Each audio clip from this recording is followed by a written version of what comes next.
In terms of the form of your team, 3 wins in a row now, are you seeing belief growing in them? Yeah, I can see confidence within the group. We believed that we had a decent squad of players. We believed that we could be competitive, but I think winning breeds confidence. And, having won the 4 of the last 5 games, and I think in 3 of them we've kept clean sheets as well, it breeds confidence. And we've got players pushing each other now in training. We've got players coming back from injury and illness. And the squad looks a lot healthier now. Is that something you've had to work on a lot, the mindset of your players, how they approach games psychologically, how they deal with the pressure? Yeah, it has been from the day dot when we came in, because, unfortunately, as a club, we've struggled in the Premier League. The last time we was in the Premier League, the start to the season we've had this year, and then during the winter period where, we lost 6 games on the spin. So we've had to work on that mindset. And the players have, been really knowledgeable in terms of what they want to get from the games and what they want to look like in terms of our identity. And that mindset's been growing all the time. So 3 wins in a row. How important you continue to build on that momentum? Yeah, it's really important. We've stressed to the players and the supporters how important home fixtures can be in this league, and how Carrow Road can be a fortress for us. So we want to get back, at home and put in the sort of performance we did against Everton. And the crowds certainly help us and get behind us and make it a tough place for other teams to come. Just 6 weeks since you last played Palace, a 3-0 defeat on that occasion. What's changed since then? Probably having about 10 fit players from that game. I think it was a game that was hit by COVID from both teams, and injuries certainly from ourselves. I mean, Patrick wasn't even on the sidelines that day for Palace, so it'd be nice to actually acquaint myself with him, tomorrow night. But an awful lot's changed, certainly from our point of view, and we're looking forward to playing them with renewed confidence. And what are you expecting from them this time around, given what you've seen from them lately? Yeah, no different to what we faced there. They're a good team. They've got good players, good energy, a really good structure. Patrick's got his own identity and his own way that he wants to play, which is different to last season. So we have to be really careful and certainly plan for a good team. And just finally from me, you're just outside the bottom 3 in terms of the league table by a point. The teams below you have a game in hand. Where would you rather be? Would you rather be in their position with the game in hand, or where you are?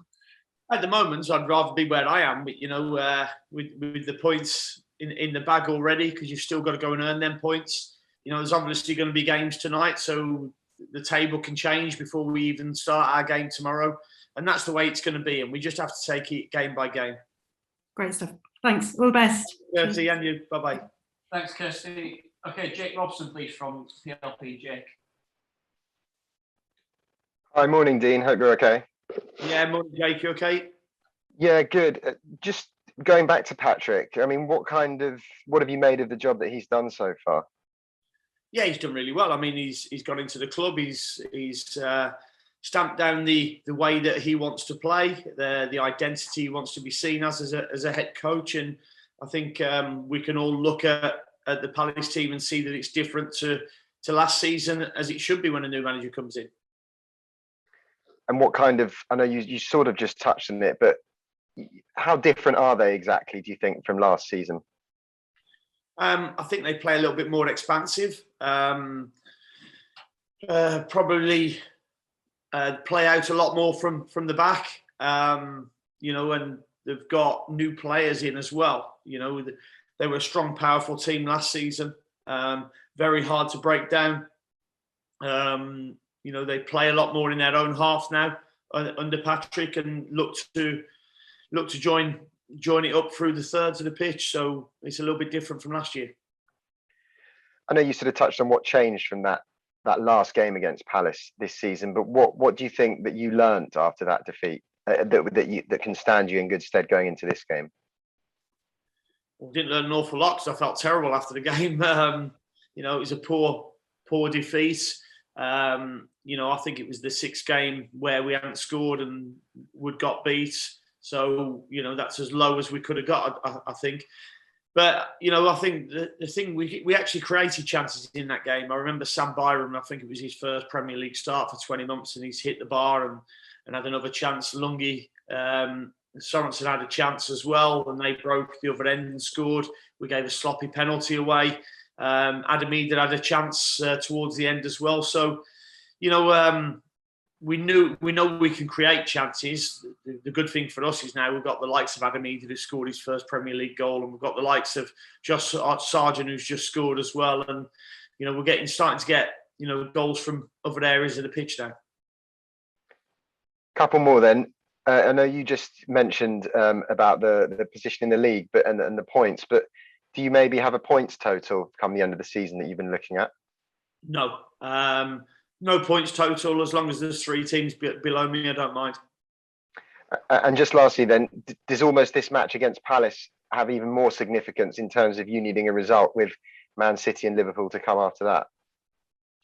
No, because it's just the next game, so we need a result. I don't care if it's Man City, Liverpool, Chelsea, or whoever who's coming next. It's just the next game, and it's an available 3 points. And I'll be saying the same when we play Man City as well. Well, best of luck. Cheers. Thanks, Jake. Thanks, Jake. Okay, Tom Williams, please. Morning, Dean. Good to see you. Morning, Tom. You okay? Yeah, excellent. Thank you. Are your Norwich side more streetwise now? And if so, because I think they are, how have you done it? I don't know if they're more streetwise. Game management is something that we speak about quite a bit, and players will have watched and learned and experienced other teams being good at game management, and I think that's a natural progression for the team to learn things like that. And streetwise, they have to be streetwise. It's a league we're playing in where there's a lot of streetwise players in amongst it, and if you don't learn very quickly, then you can lose out. Before the Everton game, Dean, I think there was a real sense that Norwich had to win it. With the games coming up, I know you obviously played down the significance there, of the Palace game, given that Liverpool and Man City are to come. But I think fans will, even if you're treating it as another game, fans will be very conscious of what's to come, won't they? And it surely makes Palace big. Yeah, Palace is big, but every game we play is big. Before we went into the Everton game, I told the players how big that game was for us. The same before the Watford game, and now exactly the same before the Palace game. That message has to be clear and give them clarity about what we want, to get from the game. And the players know that. They'll know the significance of the match. We don't need to look ahead to the other games until we get there. And just finally, do you sense something's building? The results have been outstanding, haven't they, in the last month? The City's had such a lift. The fans clearly needed it. I'm sure the players needed it too. Are you excited about what you're seeing by your team now? Not just what I'm seeing, but the players that we've got coming back as well. I always felt that we had a really competitive squad once we had a healthy squad. You look over your shoulder now and you've got the likes of Matthias Norman sat there, who's not had as many minutes as we would like, but he's getting back to full fitness. We've got Lucas Rupp coming back now. We've got Andrew Omobamidele. So the strength of our squad now is probably the thing that pleases me most. We've got results, 4 out of 5 wins, I think it is, in the last 5 games, and that's been through sheer hard work and quality from the players. And now the quality is about working hard and keeping your place, because there's good players now looking to get into the team if you're not playing well. Yeah, well, actually, do you think you know your best 11? Because you haven't really had the opportunity to pick it, have you? But Matthias Norman was Norwich's best player probably for the first 3 months of the season before that injury play. Yeah, no, I mean, it's difficult to pick my best 11 because, as you say, I haven't had them all working with me. It was great to have Billy back on Saturday, and I thought he put in a really good 72 minutes performance. Matthias came on and did well and saw the game out for us. But as I say, we've got the likes of Lucas Rupp back now as well. So it's a really healthy squad and a healthy position, and one that certainly we as coaches feel a lot more comfortable in. Great. Keep up the good work. Cheers, Dean. Thanks, Tom. Cheers, Tom. Okay, Dave Freezer, please. Next from the EDP. Morning, Dean. Morning, Dave. Liverpool away in the 5th round. Then, what was your reaction to the draw? I was sat with my wife, and it wasn't the ideal draw. I was looking for the draw at home, but as I said, if we have to do it the hard way, we will. And it's a tough game against one of the top teams in the world, but one that we should be excited about because, as I said, I feel that we've got a competitive squad at the moment now, and a healthy squad, and we can go with renewed confidence. Can I just check in on Ozan Kabak? He missed the game on Saturday. Is he back? No, Ozan will still be out. He's illness at the moment. All right, okay. And can I just follow up on Jacob Sorensen as well? It was goodish news on Friday. Where sort of are we with the timeline on him? Is he sort of similar to Tim, maybe towards the end of the month? Yeah, a little bit similar. He was doing some linear running last week. I think when he done some offline running, he felt his knee slightly. So we probably won't push him back as quickly as we hoped. But it's not bad news because it's not all bad news, I should say, because he'll return quicker than we expected. Okay. As you've already teed up there, Palace will probably be a little bit different the whole game will be different to the one at Selhurst Park, but they've also got some big players back who weren't involved in that game. Eze, Elise, Conor Gallagher, of course. So there's some real goal threats coming back in for them, isn't there? Yeah, and they've got some players coming back from the AFCON tournament as well. So, it strengthens, their team as well. And we know how good they are and can be. And as ever, we will respect the opposition, but we won't fear them. We'll be all out trying to get a win for our fans. It's interesting to get your thoughts on the formation because the 4-3-3 came back on Saturday and maybe Adam looked a bit more isolated, but did you feel like you had more control of the game overall by having that shape? I thought we controlled the game really well. We certainly without the ball as well. We made them play where we wanted to play.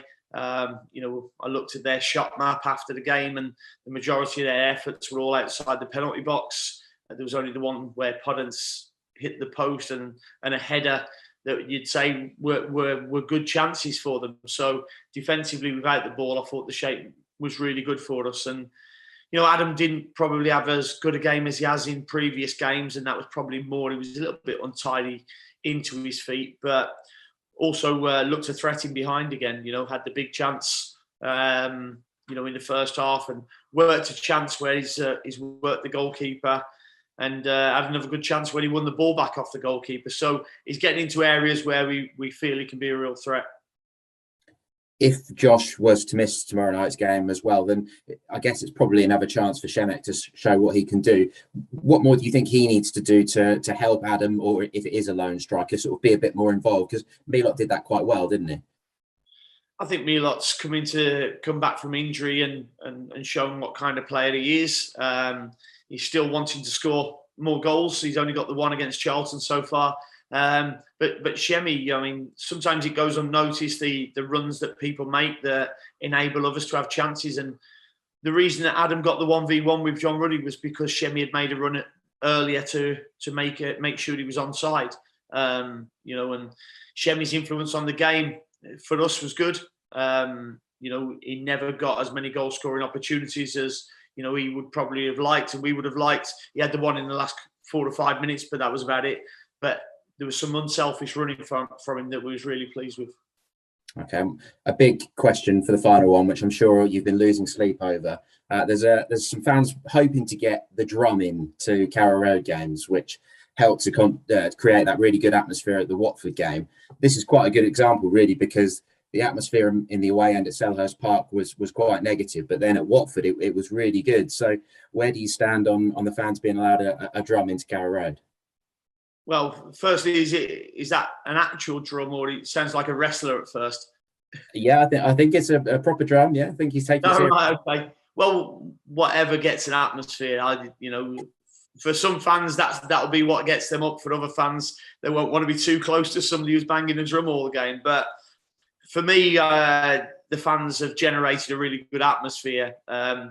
When we've looked energetic, when we've been right at it, the fans have got behind us. And I think first and foremost, we have to get the fans off their seats and when they do that, the atmosphere at Carrow Road is something to behold. Top stuff. Good luck tomorrow. Brilliant. Thanks, Dave. Cheers, Dave. Okay, Jim from the PA, please. Hi, Dean. Morning. Morning, Jim. Hello, sir. Can I just check you just on something you said to Tom earlier, just about Norwich need to be a bit more streetwise? Is that something you can coach into a player, or does someone have to have that naturally? I don't think we've been coaching being streetwise, but I think it's something they all learn. They'll see the opposition players who they're playing against and seeing what the top players are doing. And usually it becomes, a little bit of a players become magpies and pinch things off other players that can help their games. And if that's what becoming streetwise is for us, then so be it. Is there anyone you can see in the squad who has those characteristics about them already? No, not really. I think as a squad, I think they're starting to understand what's required to compete at this level and win games at this level, and that's the most important thing for me. With the back-to-back clean sheets as well, how important has that defensive side of the game been? Because it was said, Norwich were very open during the first start of the season. Obviously, had a lot of heavy defeats. Is that one of the hardest things to get right in the Premier League, to tighten up at the back? Yeah, it is. I mean, because of the quality of the opposition that you're playing against, there's a lot of money spent in this league on top players, and when you get top players, you get top quality. So, to shut them out is difficult. But it's been nice in the last 5 games that we've had, 3 clean sheets from 3 different goalkeepers as well, which certainly gives them confidence as well. Just finally, Dean, a bit more of a general question. This month is Football Against Homophobia campaign. I know Norwich do a lot of positive work on that as well. How is it important that football remains very open to everyone in society?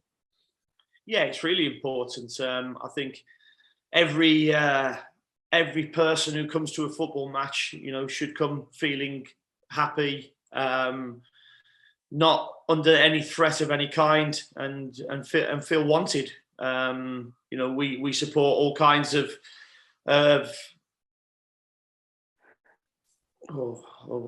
campaigns, I guess. Yeah, we support the campaigns because we want everybody to feel equal when they come to the game. That's great. Thanks very much for your time. Best of luck. Thank Cheers, you. Jim. Thank you. Thanks, Jim. Michael. Good morning, Dean. Morning, Michael. You okay? I'm good, thank you. I'm in Birmingham, but I'll save you the reasons for why. So I'll send the place your best. Just on that Palace game, has that been sort of the lowest point for you being at the club? I mean, was it particularly difficult after that game in terms of the situation and everything? It was particularly difficult travelling home with Craig Shakespeare because we were very low, the 2 of us. There wasn't an awful lot we could say to each other to lift us because obviously the 6th game on the spin losing, 6th game without scoring. It was a low point, that's for sure. But we also understood as well where we were as a club. We were down with a lot of players missing, a lot of players through illness, a lot of players through injury. So we wasn't as competitive as we'd like to be. Yeah, brilliant. Will you watch the games tonight? Yeah, I will do. Yeah, I just love watching football games, and there's teams that we've still got to play. So there's things that we can take from the games. Okay.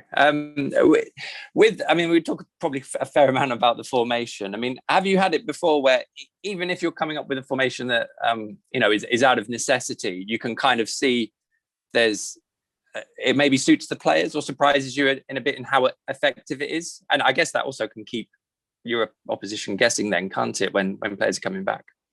Yeah, I think I spoke after the Everton game. The formation was the best formation to fit the players available at the time, and it worked out really well. I thought the players adapted to the formation really well. We've done some work in training during the week, and we decided to go with it again. Despite having Kenny McLean back, we went with it again against Watford. And, unfortunately, we lost Lungi quite early, but Ken came on and played well as well. But I just felt going to Wolves, it would be a different different game. I felt that we could outnumber them in midfield because they only played the two, you know, and defensively, I thought it really worked. So, you know, I think our players need to learn how to play different systems, and I think they're willing to learn. And you know, sometimes it'll be good for us to go with a two up front. I thought we played really well at Tottenham, despite the scoreline. With two up front, I thought we controlled the ball really well. Just didn't take our chances on the day. So I feel like I've got a group of players that are continually wanting to learn and are learning and are getting better at playing different systems. As just on the Wolves game, I mean, you mentioned the shot Podence had where it hit the post. I think that came from the one moment when Wolves kind of flooded forward and the three midfielders left your back four a bit exposed. I mean, I suppose in that situation, it's not about the numbers you've got. It's about someone taking responsibility, and I'm guessing that's one of the moments you've been through with them since the game on Saturday. Yeah, tactical discipline is really important, especially when you haven't got the ball. And we don't want to leave too many holes and too many gaps where teams want to play into. Yeah, and rightly, as you say there, I think all three midfielders got caught on one side of the pitch, which allowed them to get the space for the chance. And, you know, but doing the debrief was really good because the players are a lot more engaged now. They're taking, there's a lot more voices being heard in the debriefs. And for me, that's part of their learning.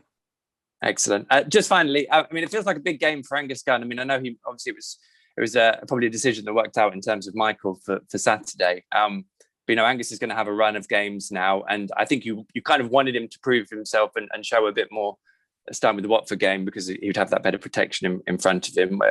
What have you sort of demanded of Angus, and what have you seen from him off the back of that clean sheet against Watford? Yeah. I think I spoke before the Watford game, and you know there was a lot of talk about goals he'd conceded, and I said he would be better protected, and he was against Watford. He made saves when he needed to, kept a clean sheet, and you know I've been impressed with all the goalkeepers in what they're showing in training at the moment. You know it's an opportunity for him. He's got the shirt from Tim Krul, but he also knows that Michael and John McCracken are looking to push him all the way as well. Good luck tomorrow night, Dean. Cheers. Thanks, Michael. And then finally, Richard, please, from BBC Radio Norfolk. Good morning, Dean. How's it going? Morning, Richard. You okay?